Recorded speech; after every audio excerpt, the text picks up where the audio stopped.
Então, bom, então vamos começar o nosso trabalho de hoje.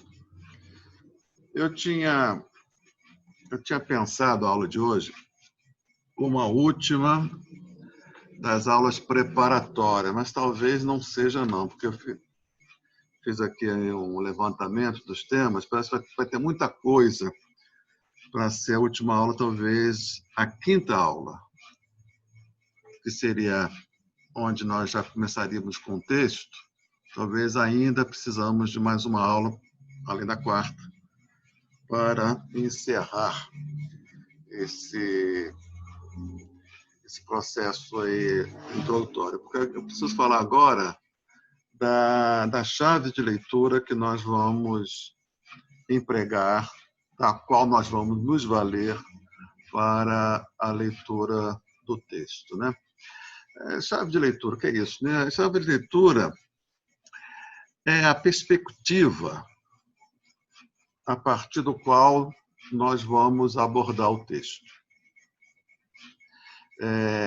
Perspectiva significa desde onde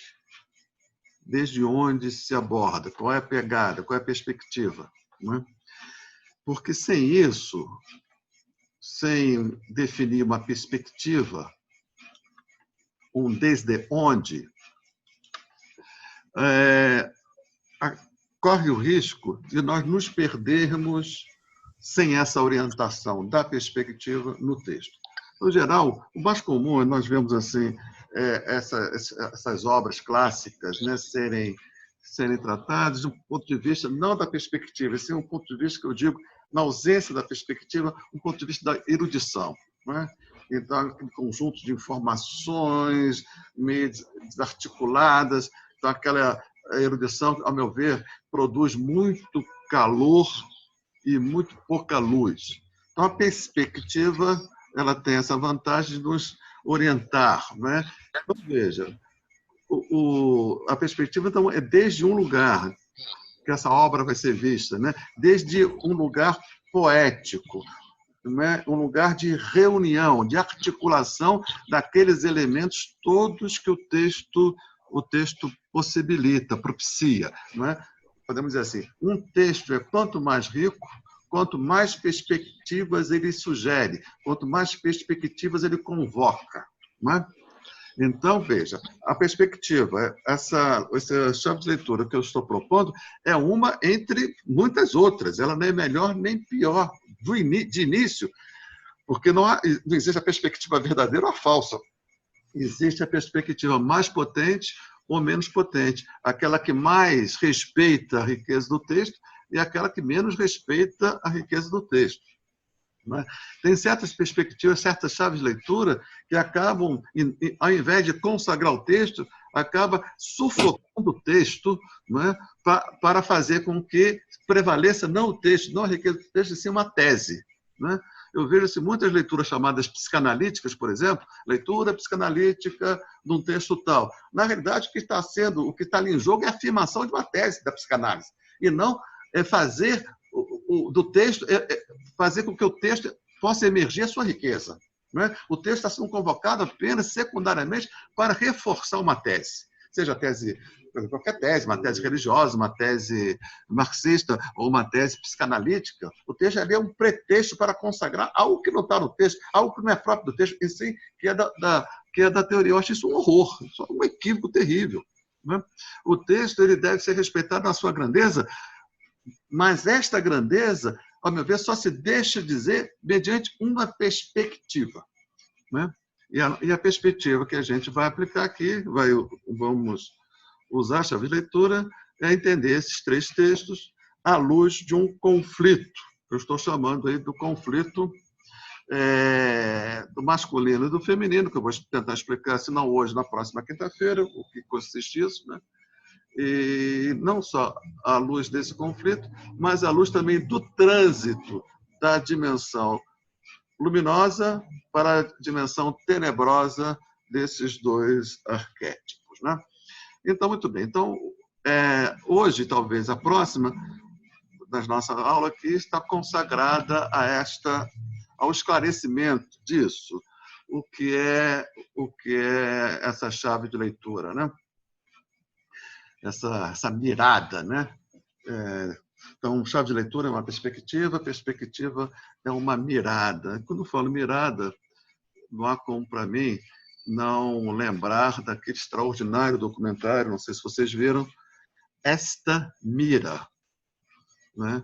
É um documentário sobre uma assim chamada psicótica que trabalhava, né, que recolhia lá o seu sustento do lixão lá em Jardim América, em Caxias, né? Então o sujeito acompanhou, fez um documentário dela trabalhando lá no lixão, e ela é uma pessoa assim, muito verbal, né? E aquilo e brotava dela uma poesia em estado bruto, né? E ela falando do lixo, e ao mesmo tempo a gente vê no fundo do cenário da Baía de Guanabara o Pão de Açúcar, né? No primeiro plano, ela no lixão, e no fundo a cidade maravilhosa, e o lixo era o que sobrou, o resto, o desperdício. Então, esse jogo poético, e ela fazendo, dali brotando, ela dizia assim, esta mira, esta mirada. Então, quer dizer, ali estava, a meu ver, essa questão da perspectiva em instituto, né? Porque nós estamos sendo convocados a ver o real a partir do lixo e a partir da voz da Estamira, de uma voz psicótica, então que oscilava entre a poesia em estado bruto e a miséria humana na sua condição, numa das suas condições mais degradadas, né? É um filme extraordinário, um personagem extraordinário, esse personagem da Estamira, e, portanto, fica consagrado. Então, esta é a chave de leitura, uma mirada, né? Então, nós vamos tomar então o arquétipo do feminino e do masculino, entendendo aqui, nesse caso, masculino e feminino como modos distintos do cuidado, né? Então, muito bem. Então, nós precisamos falar, antes de entrar no masculino e feminino como modos distintos do cuidado, nós precisamos falar do arquétipo, né? Aí, muito bem. Então, agora eu vou fazer uma digressão, talvez um pouco assim complexa, vou tentar falar do modo mais lento possível, né? Que não é a minha característica, para que a gente possa ir assimilando gradativamente, com cuidado, cada uma dessas passagens que são aparentemente muito simples, mas porque eu vou falar de fatos muito evidentes, né?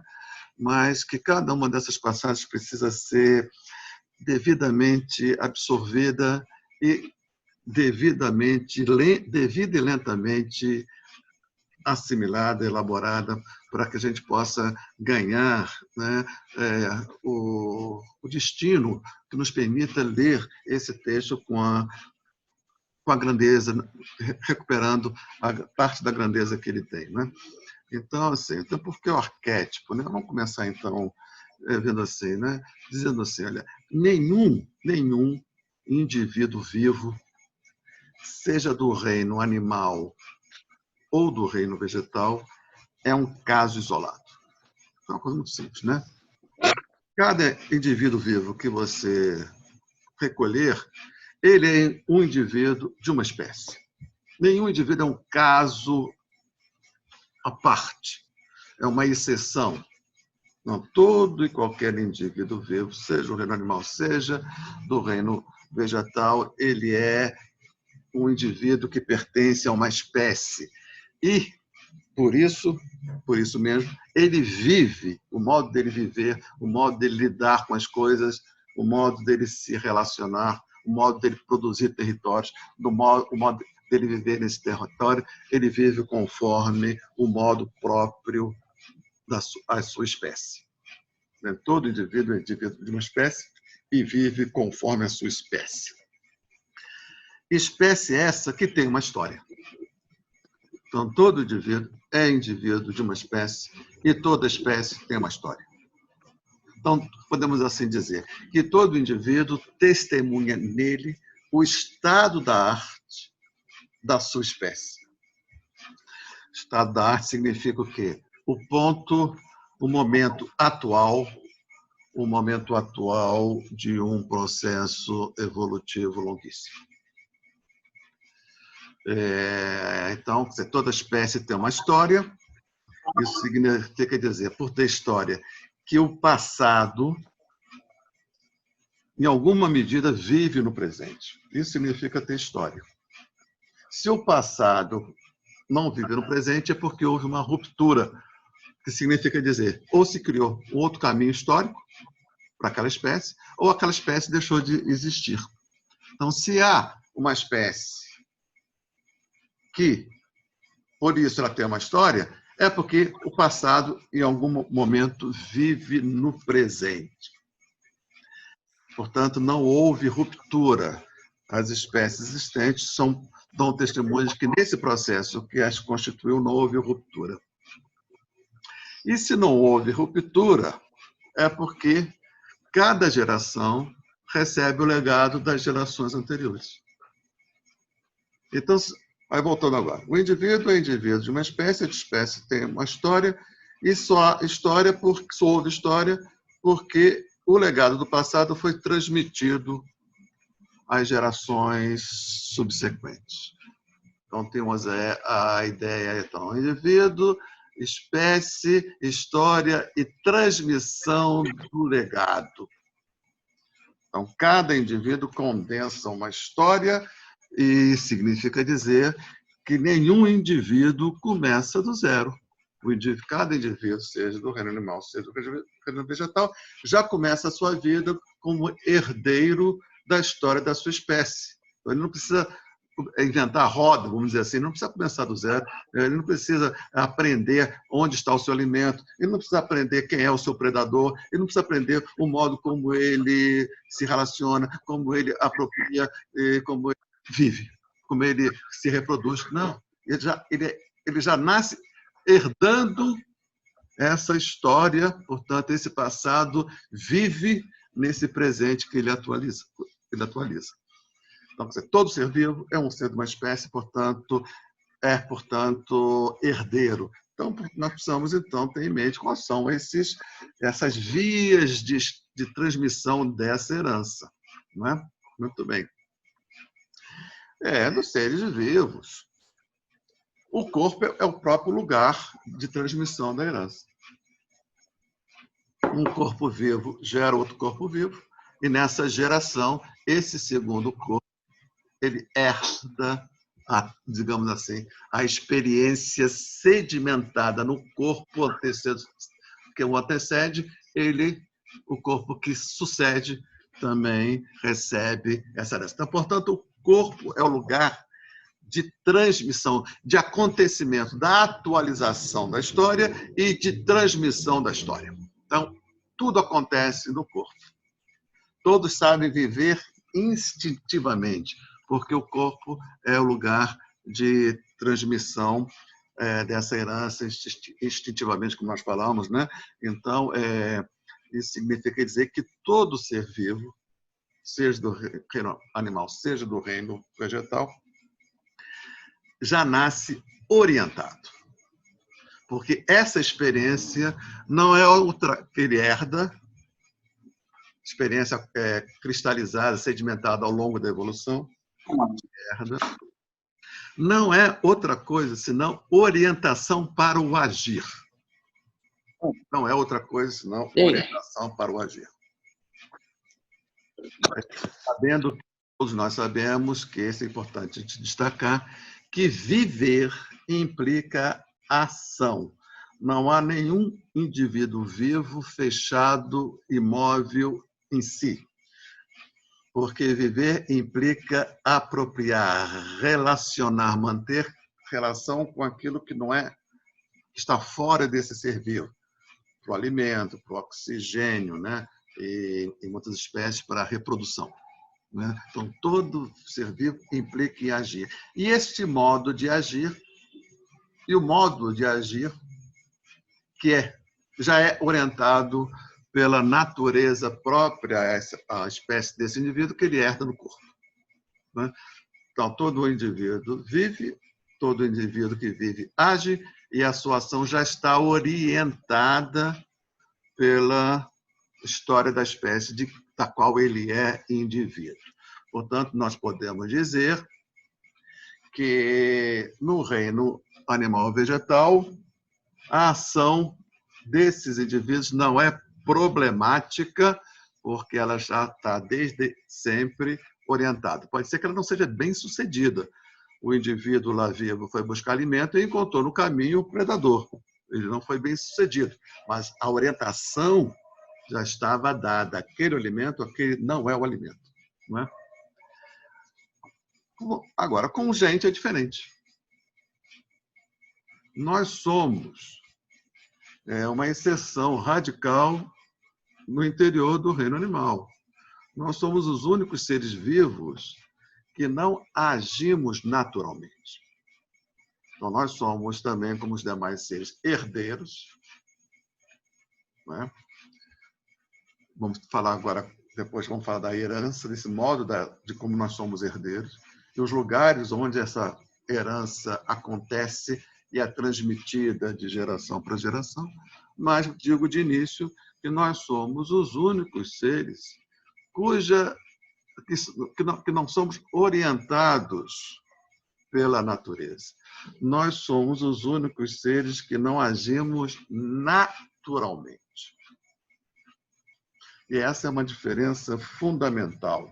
Digo mesmo que é nessa diferença que reside a nossa essência, a nossa distinção radical, a nossa essência. Nós podemos dizer assim, os seres humanos são aqueles seres vivos que não agem naturalmente. Essa imagem da expulsão do Jardim do Éden, a meu ver,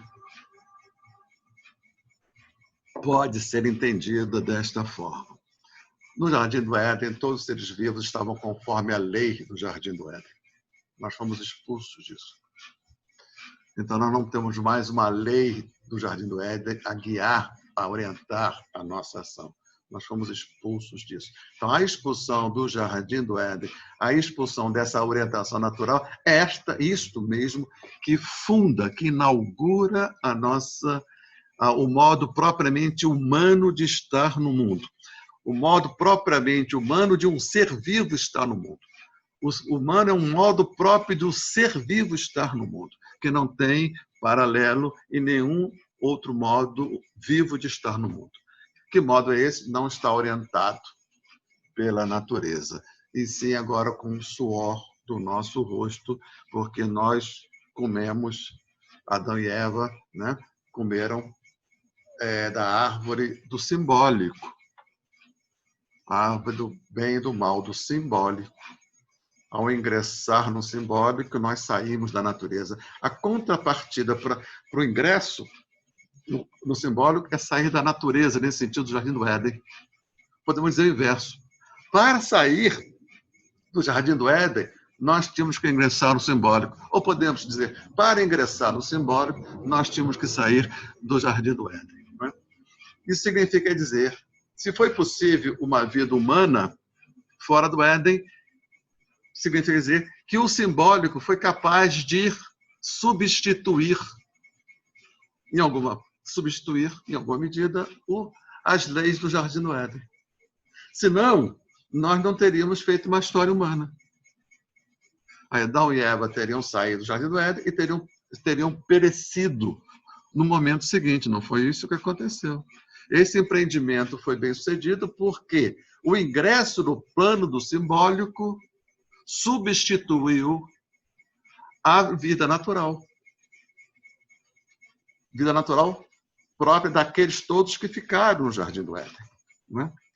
Então, muito bem. Então, se nos seres vivos, não humanos, o corpo é o lugar da transmissão da herança, nós precisamos saber como é que se dá a transmissão da herança nesse ser vivo de novo tipo, que é um ser vivo que não age naturalmente.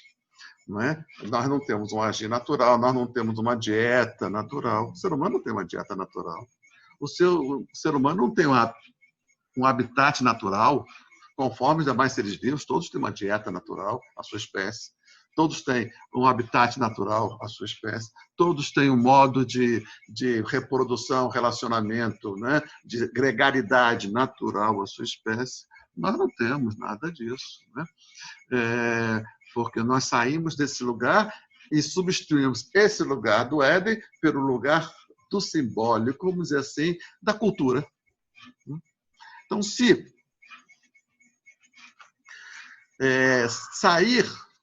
ser expulso do Jardim do Éden, ou seja, inaugurar o fato humano, não é? Então, Adão e Eva significa o quê? A base material, a base biológica, a base animal sobre o qual vai incidir como condição de possibilidade para o humano,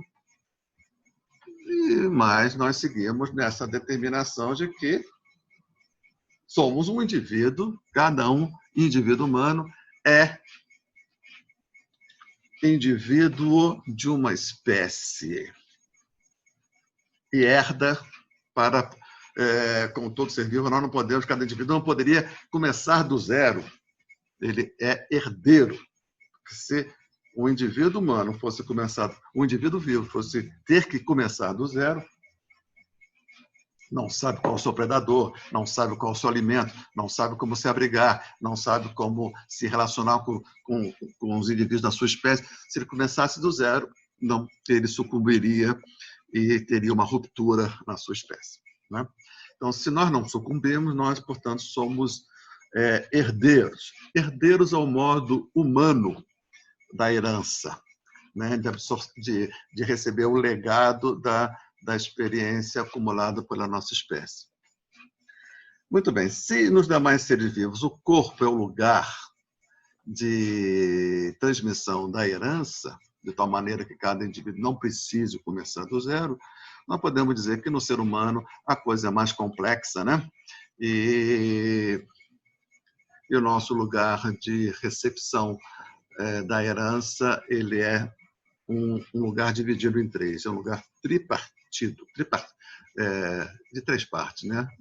Três elementos. Vamos dizer assim, o corpo, a alma e a cultura. O corpo, a alma e a cultura são os lugares onde se deposita a experiência acumulada pela espécie. No corpo se deposita a experiência acumulada, não apenas pela espécie humana, mas também pelas espécies que antecederam a espécie humana. Nosso corpo, ele é o estado da arte de um longuíssimo processo, né? Que foi depositando nos corpos a sedimentação desses sucessos. Mas nós também temos a alma e a cultura como lugares de depósito da experiência acumulada pela nossa espécie ao longo da evolução, tanto a evolução natural quanto do processo histórico. Mas antes disso, deixa eu ressaltar uma coisinha que eu não ressaltei. Eu disse que a ausência desse império da natureza no nosso agir, né, que eu chamei dessa desorientação, nós somos congenitamente desorientados, porque nós saímos desorientados pela natureza, né? Diferentemente de todos os demais seres vivos, que são orientados no seu agir pela natureza, que é própria ao modo próprio da sua espécie, nós saímos desse lugar e, ao sair desse lugar, nós não temos mais a natureza nos orientando. Então, nós somos, vamos dizer assim, naturalmente desorientados, essencialmente desorientados. Ou seja, a ausência de orientação, a desorientação nos é essencial. Dizer isso significa dizer que não é um casinho, não é uma característica que pode não acontecer. Essencial significa dizer uma característica que sempre acontece, que sempre está presente. Por isso, ela é essencial. Então, voltando aqui, estou dizendo então que essa desorientação congênita não é um caso particular, ela é essencial, ela não pode não existir. não está presente no ser humano. A este nome, a esta desorientação essencial, congênita, a filosofia existencialista chamou de liberdade. Então, liberdade é isso, livre de determinação natural. Então, nós somos os únicos seres vivos livres da determinação natural. Nós estamos na natureza, óbvio. Nós estamos condicionados por ela, óbvio. Mas nós não estamos determinados por ela. Isso também tem que se tornar óbvio. Se nós estivéssemos determinados pela natureza, nós não teríamos história humana. Nós teríamos história natural. Como todos os demais seres, que é o quê? Uma história natural que vai se desdobrando pela natureza. Uma evolução. Estaremos ainda dentro da evolução. O fato mesmo de haver uma história humana que tem uma velocidade, né, muitas vezes maior do que a velocidade da história natural, demonstra, prova que nós não agimos naturalmente. Porque se nós agíssemos naturalmente, nós estaríamos ainda mergulhados na noite eterna da história natural e não haveria, portanto, fenômeno humano sobre a Terra. O fato mesmo de haver história, ou seja, dos homens do século XXI, homens e mulheres do século XXI, viverem de modo distinto do que viviam os homens e mulheres do século XVII, XVIII, XV, IV, etc. Então, essa mudança de modos de agir, isso demonstra, então, que nós saímos do âmbito da determinação da natureza. Dizendo, então, que na ausência da determinação da natureza, essa ausência chama-se liberdade. Só que ninguém pode viver desorientado. Então, a nossa orientação não é dada pela natureza, é dada por nós mesmos, pelos nossos produtos, pelas nossas produções. Essas produções se chamam aí, vamos chamar essas produções, grosso modo, de cultura. Então, a cultura produzida pelo ser humano, as religiões, as visões de mundo, as relações sociais, os valores morais. Isso tudo serve para orientar o agir daquele que é essencialmente desorientado. Então, a cultura vem substituir na orientação aquilo que a natureza faz nos demais seres vivos. Né? Então, muito bem. Então, o que eu estou dizendo? E como herdeiro, nós temos que ter um lugar de recepção da herança das gerações anteriores, para que nós não tenhamos, cada um indivíduo ter que começar do zero. Assim, a vida não seria possível. Começar do zero não seria possível. 2, sem orientação também não seria possível. Nós não temos mais a orientação natural, porque saímos de lá, então nós somos auto-orientadores. Autoprodutores. Talvez seja esse o sentido do dito da serpente. A serpente disse para Eva, Deus falou que nós iríamos morrer, disse Eva, caso comêssemos do jardim, do fruto daquela árvore do simbólico. A serpente disse, não, vocês não vão morrer. Deus teme que vocês sejam como Ele. O que é Deus? Produtor de realidade. Então, ao comer do fruto do simbólico, nós, nesse ato, somos expulsos dessa situação e somos lançados numa situação na qual nós temos que ser deuses de nós mesmos, ou seja, autoprodutores da nossa própria existência. Então, a serpente ela é muito sábia, como uma espécie de ventríloco de Deus. Né? Vocês agora vão ter que ser, em alguma medida, deuses produtores da realidade, não de realidade material da natureza, mas sim da realidade desse mundo no qual vocês vão estar imersos. Que mundo é esse? O mundo da cultura. E esse mundo da cultura vai funcionar para vocês como a natureza funciona para os demais seres vivos. Como? Orientando. E a forma de orientar propriamente humana diferentemente da forma de orientação dos demais seres, é dando sentido. Sentido é orientar. Né? E as formas do sentido, os valores, né? A visão de mundo, o sentido para as coisas. Né? Muito bem, então voltando aqui.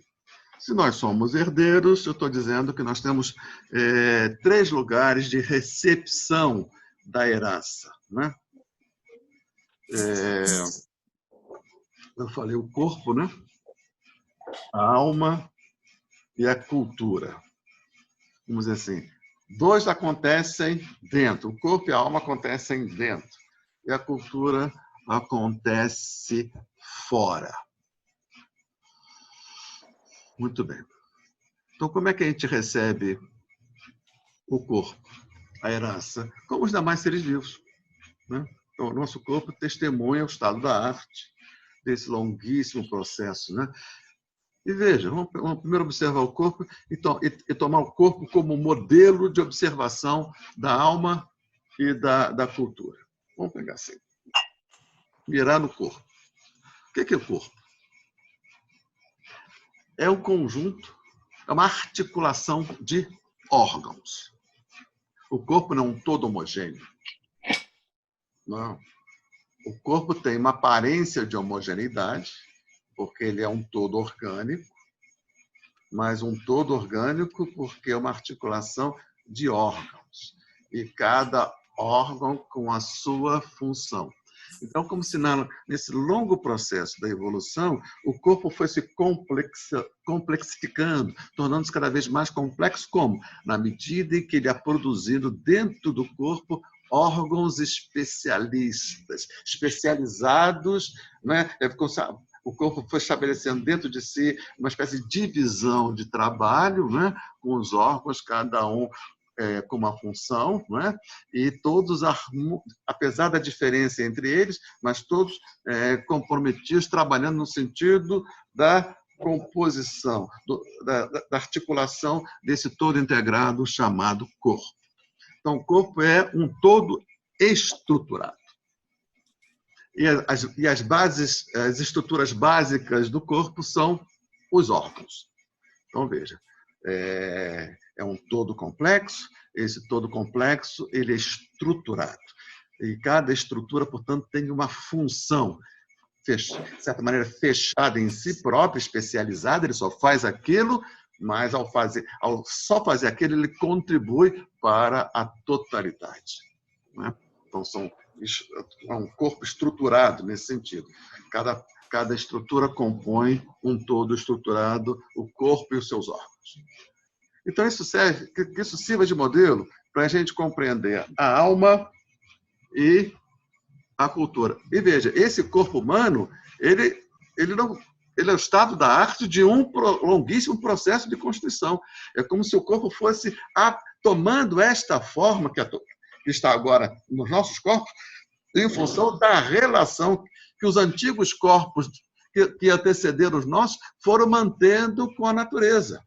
Né? Então, essa forma final desse corpo, ele resultou dessa forma porque os corpos que nos antecederam mantiveram relações com a natureza e foram adquirindo, na relação dialética com a natureza, essa conformidade que nós testemunhamos agora nos nossos corpos. Então, veja, essa estrutura diz respeito à história. Ela não caiu do céu com essa forma. Ela adquiriu esta forma por 2 coisas. Porque a natureza é da forma como ela é, com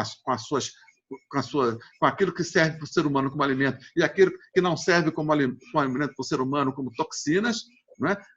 E aquele que os perigos e os recursos que compõem esse corpo humano e com aqueles recursos que decompõem esse corpo. Então, tendo em vista essas relações que compõem, a relação com coisas que compõem o corpo, em relação com coisas que decompõem o corpo, tendo em vista essa relação complexa, esse corpo foi adquirindo essa estrutura que está agora no nosso corpo como estado da arte, como um momento de mais alta perfeição, de cristalização desse longo processo. Então, esse corpo é assim porque a natureza é assado e a história da qual nós somos herdeiros é tal e qual. Né? Então, esse corpo, ele é um testemunho de uma história viva. Ele é vivo e testemunha. Né? Então, esses órgãos têm essa forma, porque o real é dessa forma, e a relação que os corpos que antecederam o nosso tiveram. Que isso então sirva de modelo para compreender o que a alma é. A alma não é nada mais do que isso no modo da alma. Alma aqui é uma palavra de origem latina que traduz o grego psique, vamos chamar assim, da interioridade, né? Ou como diria assim o Spinoza, eles falam assim, algo assim, dizer, a alma é a memória do corpo. O corpo é a memória calada, física da história, da evolução. A memória é a história, é o registro desta memória não calada, como sentimento, como percepção, como compreensão. Então, vamos entender assim, se o corpo é articulação de órgãos, a alma é a articulação dessas faculdades da subjetividade.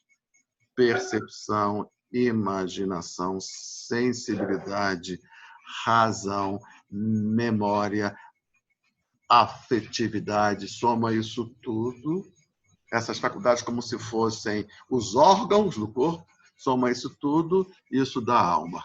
Então, essas faculdades estariam para a alma, assim como o corpo, os órgãos estão para o corpo. Tá certo? Então, o entendimento do corpo dá a chave para o entendimento da alma. Isso aí é uma tese espinosista, né? Porque, diferentemente assim, da tradição anterior a ele, Platão, né? Corpo é uma coisa, tem uma substância, a alma é outra, tem outra substância, então não seria possível conhecer a alma a partir do corpo, nem conhecer o corpo a partir da alma. Como para Spinoza, só há uma substância, essa substância, o corpo é a forma corpórea dessa substância, a alma é a forma anímica dessa substância, portanto, por ambos terem a mesma substância, o mesmo substar, substância é o que substar, é o que sustenta. Então, como o corpo e a alma têm a mesma substância, eu posso conhecer o corpo a partir da alma e vice-versa. Então, eu analisei o corpo, porque o corpo é mais visível, e, mediante essa análise, vamos estender essa análise à alma. Então, a alma também é um todo estruturado. E como o corpo, essa estrutura tem uma origem. É o resultado de um longo processo de lida com o real. Se o corpo é lugar de depósito dos sucessos da evolução, a alma também é lugar de depósito dos sucessos da evolução, ao seu modo anímico, ao modo da alma. Então, cada indivíduo humano que nasce, ele nasce herdando o corpo e herdando a alma. Ele não começa do zero, ele não é uma tábula rasa, ele já vem com régua e compasso. De tal maneira que ele não precisa começar do zero. E, além disso, esse corpo, essa alma, vão existir, vão vir à luz num universo cultural. Sempre. Que ele vai herdar. E a cultura, o que é? É como se fosse uma alma fora dos corpos. Onde se cristalizam a herança. Nas instituições culturais, né? Das religiões, dos modos, das concepções de mundo, das instituições sociais. E também, se o corpo tem uma estrutura e a alma tem uma estrutura, a cultura também é um todo estruturado. A cultura também é um todo estruturado. E uma de suas estruturas é o mito. Então, nós somos herdeiros, porque nós recebemos um corpo, que é o momento atual de um longo processo, no qual se cristalizou os sucessos de um longo processo. E uma alma, que também ela própria é lugar de sedimentação ao seu modo, anímico, do sucesso de um longo processo, e uma cultura que é, ao seu modo, também o lugar de sedimentação dos sucessos de um longo processo. Os três são estruturados. A alma é estruturada nas suas faculdades, mas também é estruturada como arquétipos. Então, arquétipos são formas de estruturação da experiência humana. Então, quando nós entramos no mundo, nós temos as faculdades, mas também nós temos, além das faculdades, um modo já estruturado que nos permite armazenar a experiência que cada um de nós vai tendo ao longo da vida, né? Essa é a grande diferença do Freud com Jung, né? Para o Jung, o inconsciente ele seria apenas o depósito das experiências do indivíduo. Para o Jung, o inconsciente é o depósito não apenas da experiência do indivíduo, mas é o depósito onde se sedimenta também a experiência da humanidade. Então, o inconsciente para o Jung, ele é ampliado em relação ao inconsciente do Freud. No inconsciente do Freud, o que se deposita ali como experiências emocionais é a experiência do indivíduo, que vão se sedimentando no inconsciente do indivíduo. Para o Jung, tem isso, mas também tem um inconsciente, uma dimensão do inconsciente que ele chama de inconsciente coletivo, que eu acho uma tradução ruim, onde se deposita, já estão depositadas as experiências, vamos dizer assim, emocionais, vivenciais, existenciais da espécie. Então, nós, quando herdamos esse corpo, que é o corpo da espécie, eu também herdo uma alma, que também é uma alma da espécie. Esse corpo e essa alma, que testemunham a história da espécie, a esse corpo e essa alma vão ser acrescentadas as experiências deste indivíduo que eu sou. Então, as experiências desse indivíduo que eu sou deitam numa cama que já estava construída pela história da espécie, né? E a forma de estruturação onde se sedimentam, melhor dizendo, essa sedimentação da experiência da humanidade, a experiência afetiva, existencial da humanidade, elas se sedimentam em estruturas. E a essas estruturas o Jung chama de arquétipo, né? E ele vai entender, ele e a corrente psicológica, os mitos como, vamos dizer assim, exteriorização na cultura dessas estruturas arcaicas, daí arquétipo, arcaicas, por dizer respeito às experiências longínquas da humanidade, da experiência humana. Então, o mito é uma espécie assim, de extroversão da experiência humana sedimentada no inconsciente coletivo, que talvez fosse melhor chamar do inconsciente comum, em vez de coletivo. A palavra coletiva, em português, ela tem um peso distinto do comum. É comum por quê? Porque não é só minha, é de todos. Então, do inconsciente comum, a dimensão comum do inconsciente. Então, os arquétipos são formas de estruturas,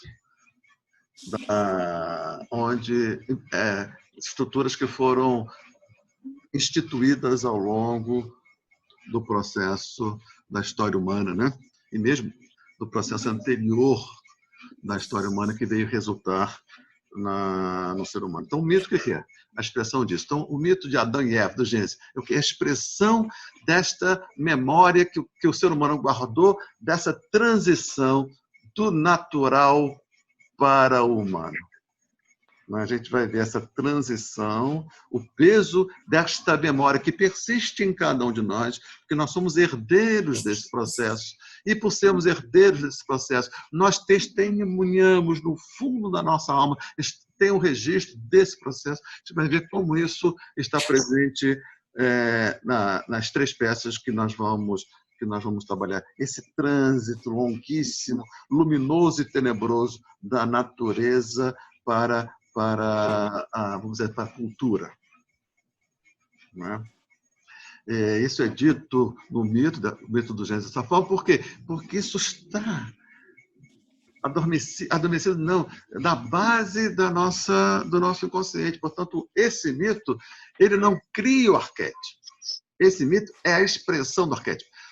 A expressão dessa vivência que está sedimentada no fundo das nossas almas. E vamos ver como isso acontece na Aurésia, né? A natureza aí simbolizando o feminino e a cultura simbolizando o masculino, essa dificuldade enorme desse trânsito e o que há de luminoso e tenebroso no momento feminino da natureza, o que há de luminoso e tenebroso no momento masculino da cultura, digamos assim, né, em termos assim, bastante esquemáticos, mas não falsos. Né?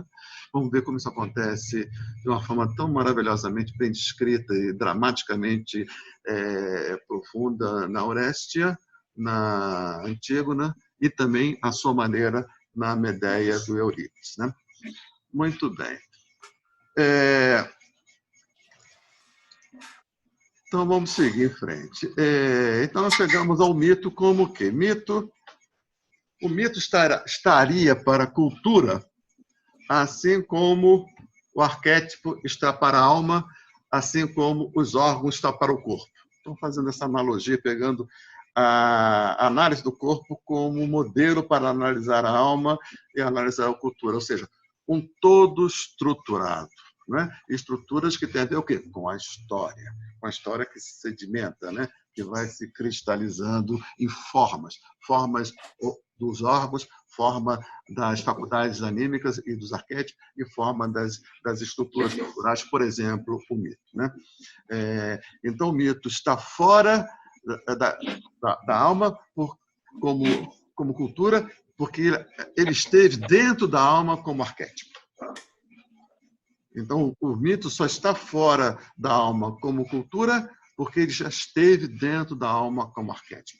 Então, essa articulação do mito. Né? O mito é a expressão, não de uma crendice, de uma tolice, um testemunho equivocado de seres primitivos, como um certo iluminismo ingênuo, tolo, violento, tentou nos convencer. Né?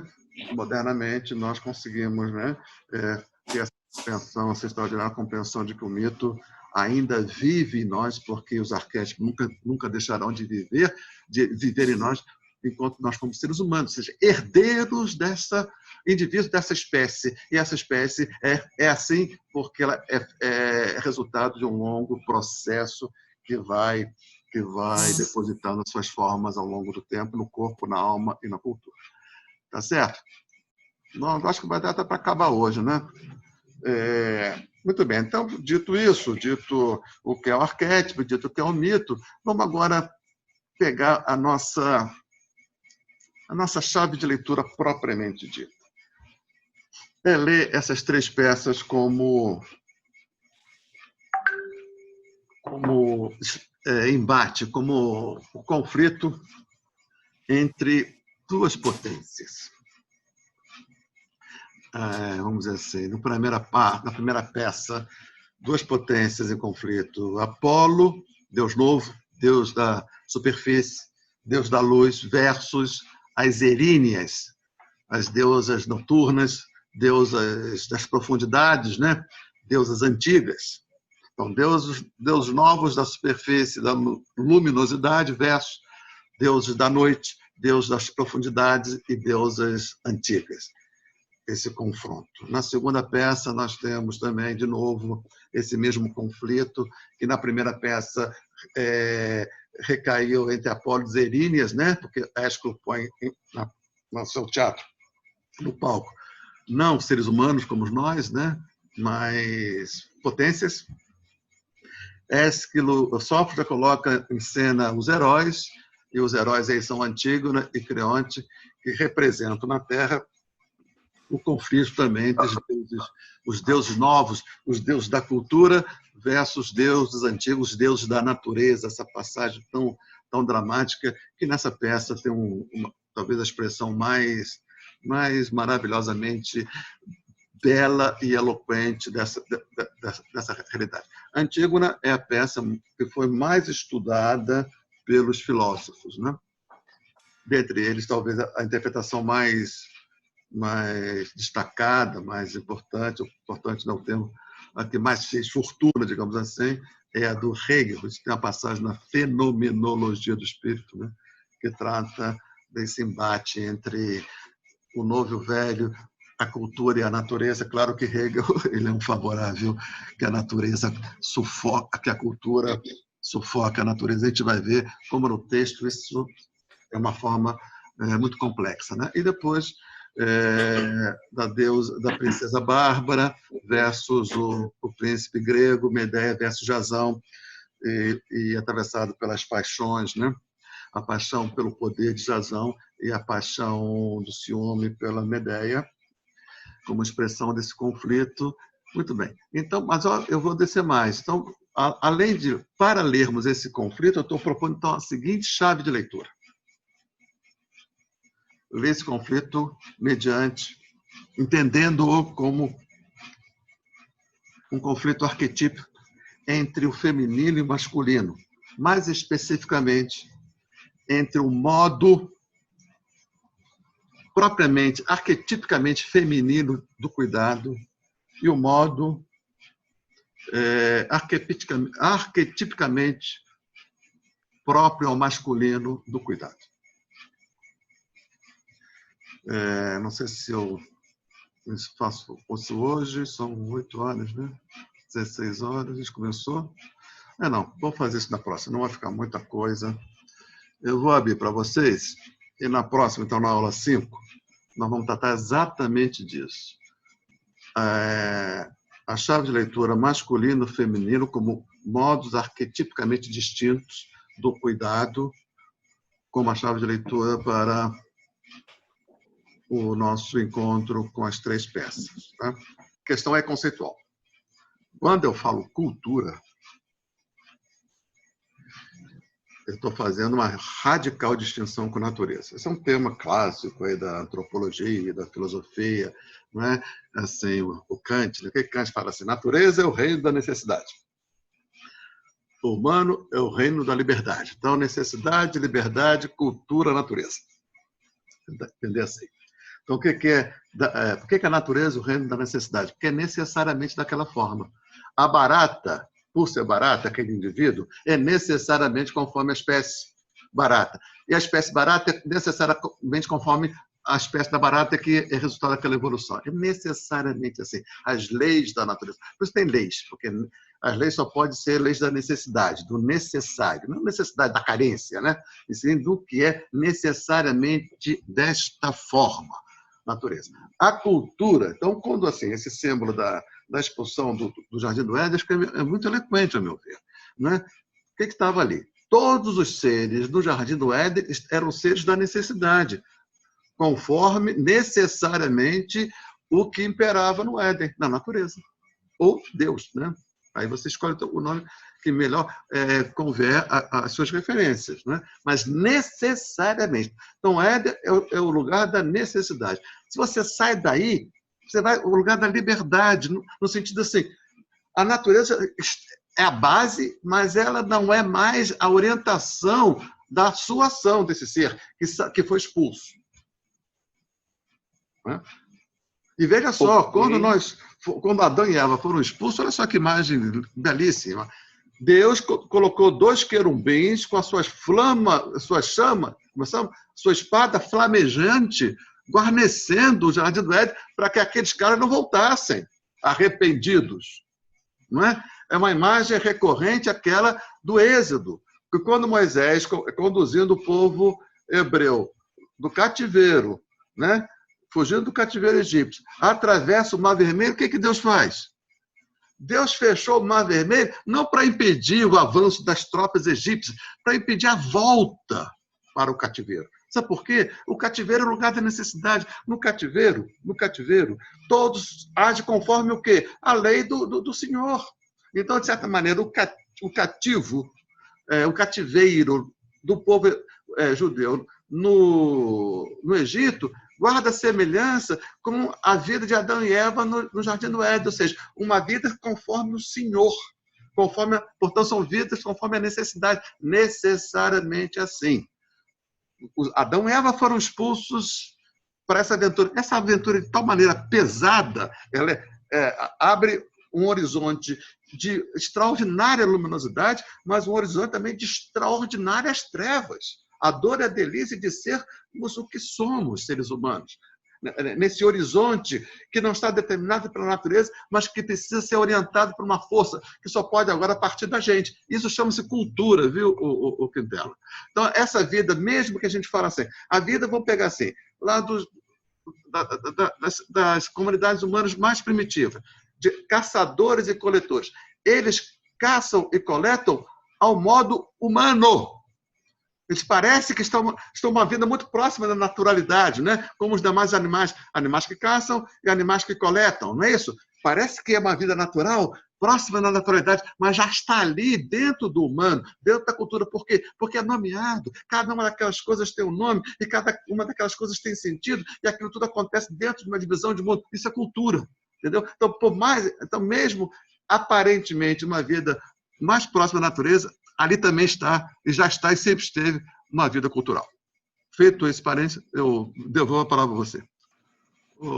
Eric, esse é um tema. Eu vou tentar mostrar isso no embate entre Agamenon e Clitemnestra,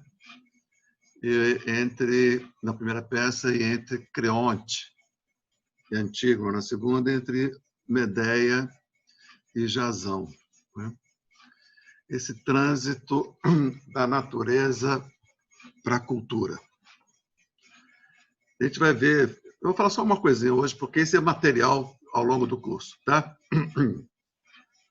Talvez um dos materiais mais importantes é esse que você trouxe. Acho que é Edward Wilson, e o trabalho que ele faz chama-se de sociobiologia, né? Que consiste basicamente nisso, assim, pegar os padrões, investigar os padrões animais de comportamento, sobretudo sexual, né? Desses primatas superiores, das macacas e dos macacos, e ver a continuidade desses padrões no ambiente humano. Então, tem uma, assim que eu me lembro, então, devido à força da imagem, né? Que é o seguinte, um certo grupo de macacos, as macacas tinham comportamento sexual promíscuo. Né? Então, assim, ela tinha relação lá com 4 macacos, mas o útero dela tinha uma espécie de uma sabedoria que fazia com que eliminasse o sêmen daqueles macacos mais frágeis. Então, havia uma espécie de uma seleção natural no próprio útero da macaca que fazia com que ela gerasse a prole sempre daquele macaco mais forte, de tal maneira que a sua prole tenderia a ser uma prole forte. Então, haveria, sim, um princípio da natureza, primeiro, de sempre... Uma vez eu vi acho que aquele médico careca, o Drauzio Varela, dizer assim, que a força mais forte na natureza é o gene, que faz de tudo para se replicar. Não há nada caso mais forte do que isso.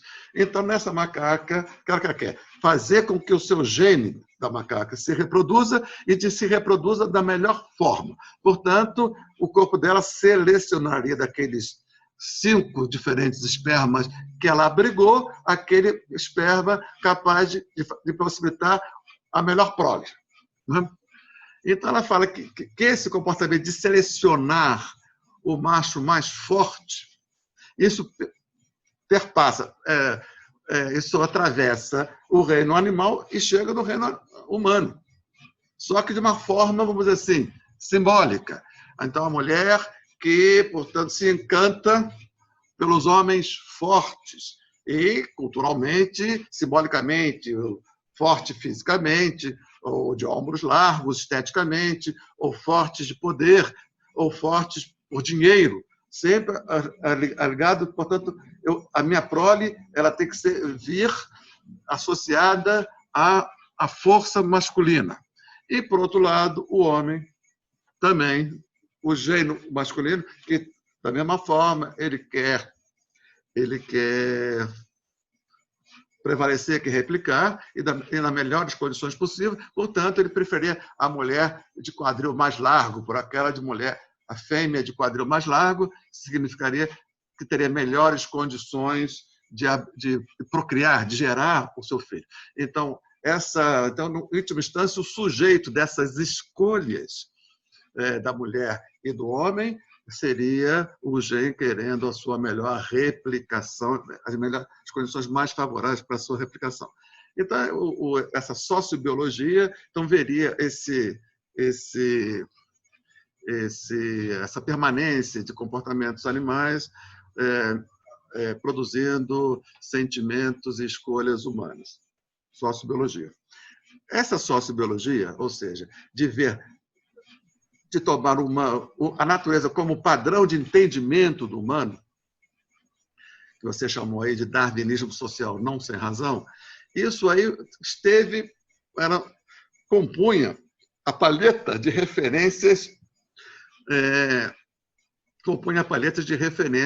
culturais, de concepção de mundo, que compôs os fascismos, o nazismo, né? Junto com já viu, Rosângela? Junto com o assim chamado racismo científico, né? E com a guerra, o nazismo, isso caiu, não sem razão, caiu em descrédito, né? E agora ele começa a ressurgir. O que eu acho disso? Né? Isso, a princípio, vem de encontro a uma concepção, para mim, muito funda, que é a concepção de entender o ser humano como essencialmente livre. Se o homem é essencialmente livre, livre da determinação da natureza, e a cultura é aquilo que a gente cria para substituir essa ausência de orientação, e a cultura é histórica, portanto, a nossa orientação é histórica, nós somos seres históricos, portanto, nós estamos fora desse julgo, porque a natureza é sempre igual a si mesma. Né? Essa é muito cara a mim. Então, como é que eu respondo, tendo essa visão da liberdade como a essência do ser humano? E, portanto, a liberdade é a ruptura com a natureza. Como é que eu respondo quanto a isso? Eu digo assim, eu vejo os argumentos e a base material, empírica desses argumentos, eles têm peso de tal maneira que eu digo assim, nós não podemos não considerar esse tipo de situação.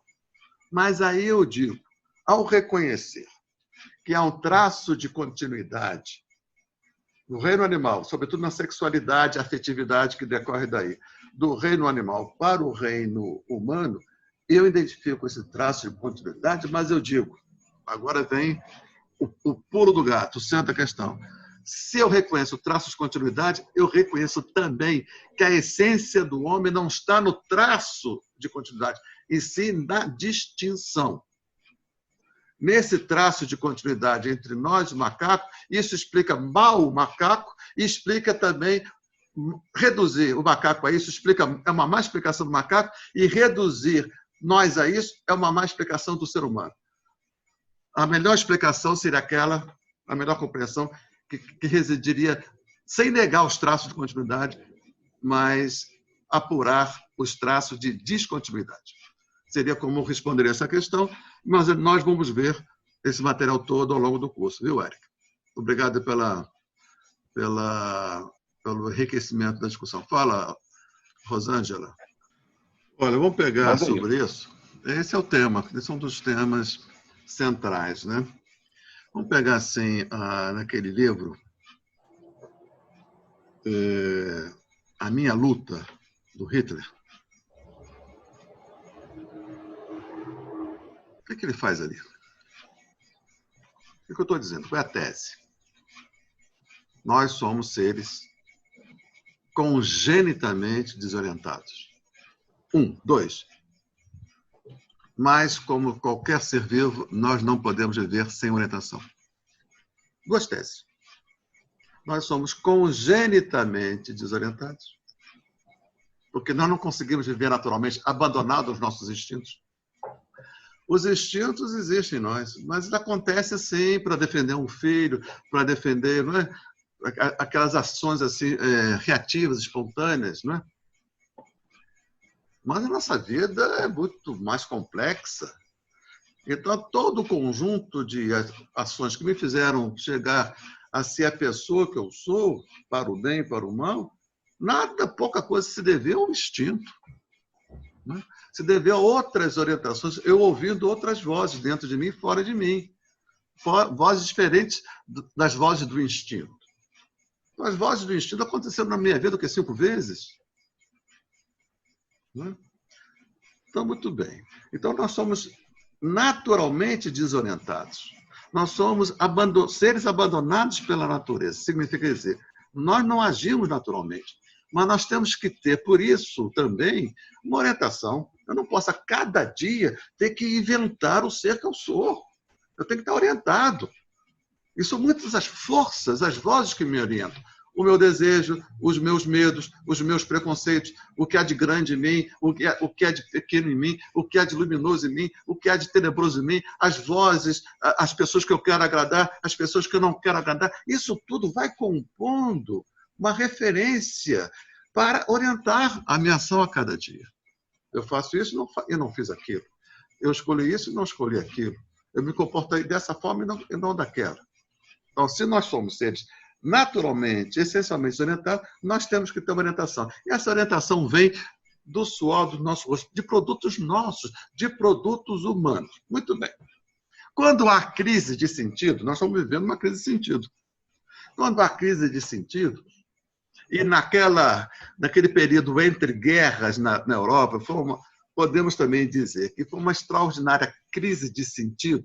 O liberalismo não dava conta, o socialismo amedrontava boa parte da população. Não é? Então, aquelas duas grandes opções, liberal e socialista, aquilo não conseguia resolver a crise de sentido. Aí vem essa corrente que toma, olha só, a natureza como modelo para o humano. Veja, isso é tentar dar sentido.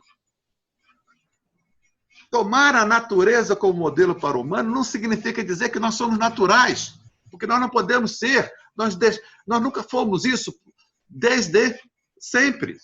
Mas, ideologicamente, tentou tomar a natureza como modelo. Então, nesse livro do Ritter, ele fala assim, os exemplos dele, maluco.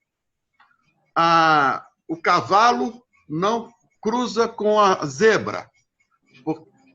Se ele tomar a natureza como modelo, ele quer dizer assim, que a natureza tem uma sabedoria em si, intrínseca, que cabe ao homem mimetizá-la como condição do seu sucesso na Terra.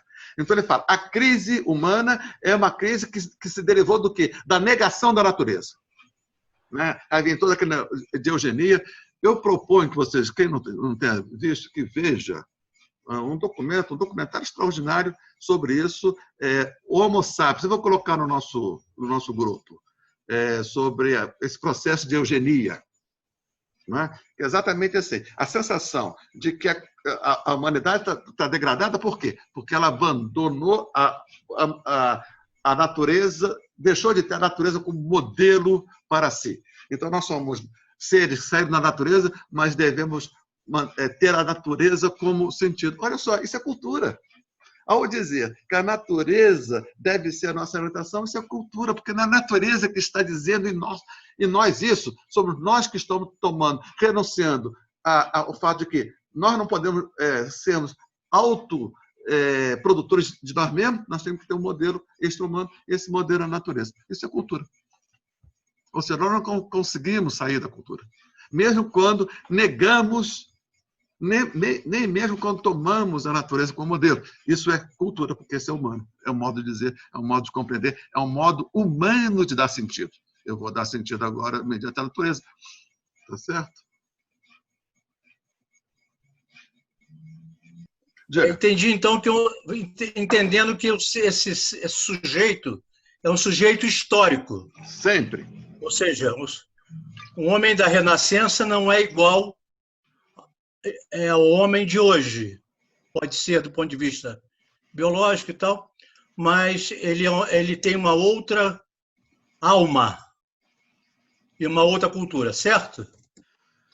Vamos dizer assim, Arlindo, uma diferença na continuidade. Então, eu estou contigo quando falo assim, nós somos radicalmente históricos, né? Portanto, não há uma essência humana. Se fosse uma essência humana, estaríamos sempre igual, né? Por sermos históricos, nós vamos o quê? Nós somos, por isso, essa consideração que eu fiz com o que a Rosângela acabou de falar, ela diz assim, mas os pais estavam matando seus filhos. Talvez não. Talvez o grego. Não. Porque quando fala assim, pai matando o filho, eu estou supondo o pai de hoje, o filho de hoje, essa relação. Talvez não fosse isso que estivesse acontecendo. Perfeito. Ali. Porque é histórico. Perfeito. E veja, a nossa alma tem uma história também. Né? Vamos pegar assim, nós, o indivíduo. Eu sinto hoje coisas diferentemente do que eu sentia quando eu era jovem adolescente. Certas coisas me comoviam, deixaram de me comover. Certas coisas que não me comoviam, hoje me comovem. Entendeu? Então, o meu afeto, a minha visão de mundo também mudou, tem história. Tanto do indivíduo quanto da cultura. Mas dentro de essas estruturas que são impermanentes.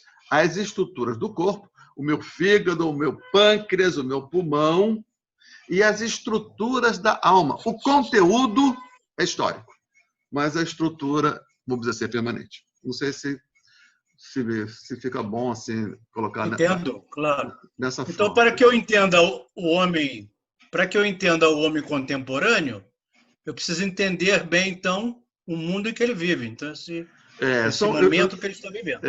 E se nós fizermos isso, Alain Delon, eu acho que a gente vai compreender com mais profundidade o que está acontecendo. Porque nós tendemos, isso é natural, a nos esgotar a nossa atenção nesses faits divers, nesses fogos de artifício, e Bolsonaro, e os filhos, entendeu? Nessa fumaça, nesse nevoeiro, ocupando toda a nossa atenção nesse histrionismo e esquecendo que essa é a primeira camada, mas tem uma segunda camada.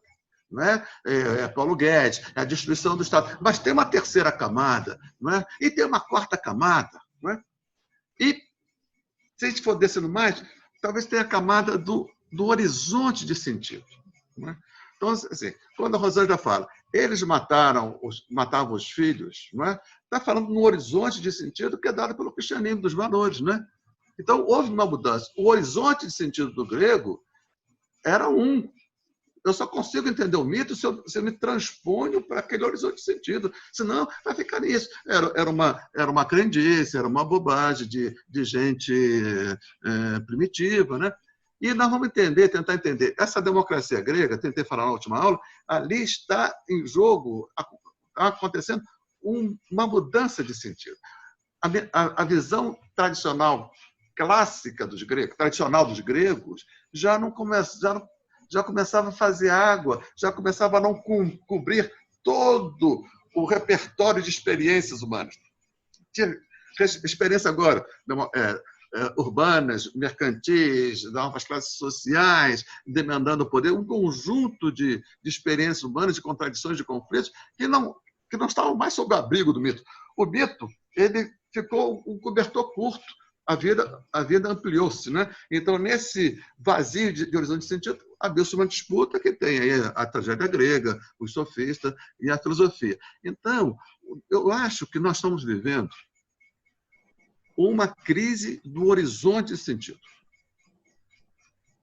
Esse negócio que fala assim, pós-verdade, isso é muito, a meu ver, muito eloquente, muito razoável.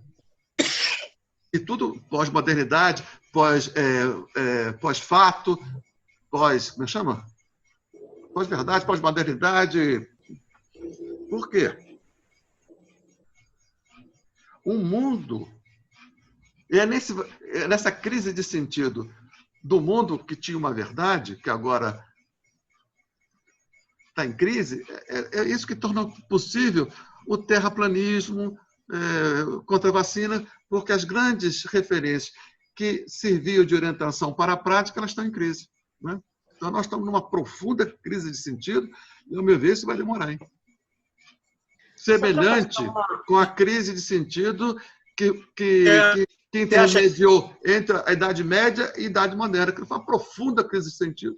Só que ali teve uma classe social pujante, potente, ganhando, que já tinha poder econômico, e agora queria poder político, que conduziu a mudança de horizonte de sentido, que foi a Revolução Burguesa. Entendeu? Nós estamos vivendo hoje uma crise de sentido daquele tamanho, mas nós não vemos no horizonte uma classe social com a potência de dar uma resolução a essa crise de sentido.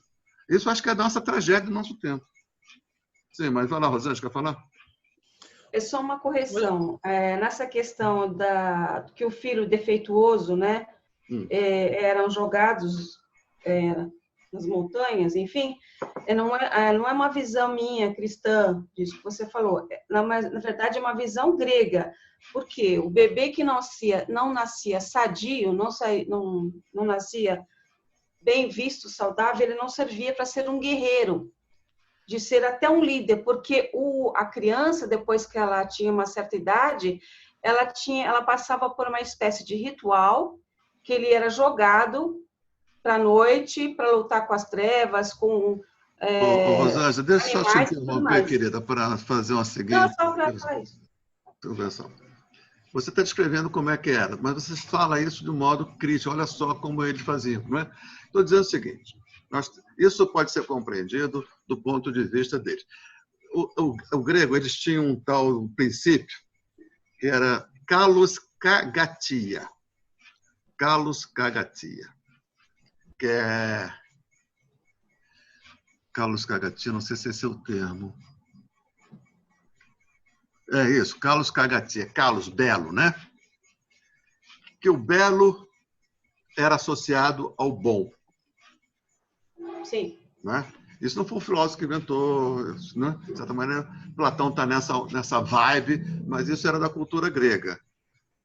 O belo era a expressão física de uma boa alma. Então, a beleza exterior era testemunho da beleza interior.